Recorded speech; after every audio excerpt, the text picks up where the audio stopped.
10 before the hour. Correction. This is from Glenn in the UK. Mike, just a correction for your accuracy on Piers Morgan, CNN's Piers Morgan. I mentioned on last Friday's show. Piers Morgan didn't work on the filthy rag The Sun and was never employed by Mourdock. I had mentioned, I made the error in both of those cases, and I apologize. Piers Morgan was editor for The Mirror, a left-leaning tabloid which was ideologically in opposition to The Sun. This isn't to say Morgan was a good guy, nor that Morgan himself didn't listen in on those calls illegally. For instance, he once entertained a party by mocking Paul McCartney's message to his former wife Heather Mills, during which McCartney apparently sang, "We can work it out." He might still have to answer very awkward questions in the ongoing phone-tapping scandal inquiry. But the record needs to be put straight. Perhaps you were mistaking Piers Morgan for that filthy Murdoch stooge Kevin McKenzie, who actually was editor of The Sun. McKenzie's lifetime achievements include besmirching the victims of the Hillsborough football stadium disaster, putting "gotcha" as the huge headlight in The Sun after the Argentinian ship was sunk in the Falklands conflict with the loss of some 1,200 sailors, and being a faithful Thatcher stooge and Murdoch's lapdog the whole while. Keep it lit, Glenn in the UK. No mistake on my part. I actually meant Piers Morgan. I thought that he was associated with The Sun. My bad, and thanks for the correction, Glenn. I appreciate it.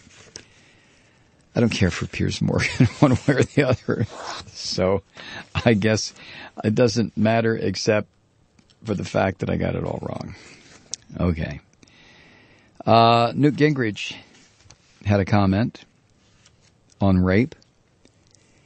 He said Sunday that Democrats, he was on ABC's This Week with Judith Stephanopoulos, and he said that Democrats are fixated, that's his word, on an Indiana U.S. Senate candidate's remark on rape, and that the Democrats should, quote, get over it, unquote. Gingrich said, quote, virtually every Catholic and every fundamentalist in the country agrees with the comment by Republican Senate nominee Richard Mourdock, who said at a candidate's debate last week, quote, even when life begins, that horrible situation of rape, that's something God intended to happen, end quote. Gingrich said Mourdock immediately issued a clarification saying he was referring to the act of conception, and he condemned rape. Now, this seems to be fixated by the Democrats, but the radical on abortion is President Obama, who as a state senator voted 3 times in favor of allowing doctors to kill babies in the 8th and 9th month who were born having survived late-term abortions. Jesus Christ, listen to this guy. Every candidate I know, every decent American I know condemns rape. Okay, so why can't people like Obama's deputy campaign manager, Stephanie Cutter, get over it?